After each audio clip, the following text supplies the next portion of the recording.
আসসালামু আলাইকুম গাইস, আশা করি আপনারা সবাই ভালো আছেন। আজকে দেখাচ্ছি আপনাদেরকে আমাদের রাজমিস্ত্রি ভাই গাঁথনি করতেছে।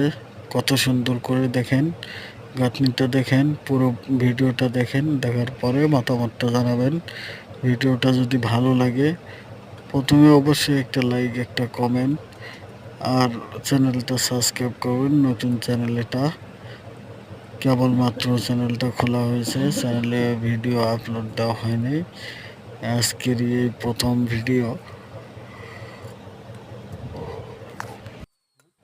দেখেন, আপনাদের কাছে যদি ভিডিওটা ভালো লাগে আমার চ্যানেলটা অবশ্যই এই ভাইটার জন্য হলেও একটা লাইক, একটা কমেন্ট, একটা শেয়ার আর চ্যানেলটা সাবস্ক্রাইব অবশ্যই করবেন। কারণ নতুন চ্যানেল, আপনারা এরকম ভালো সুদর্শন একজন মিস্ত্রিকে পাবেন না অত সহজে খুঁজে মার্কেটে, কারণ এরকম মিস্ত্রি সব জায়গায় হয় না। ধন্যবাদ, ভালো থাকবেন সবাই।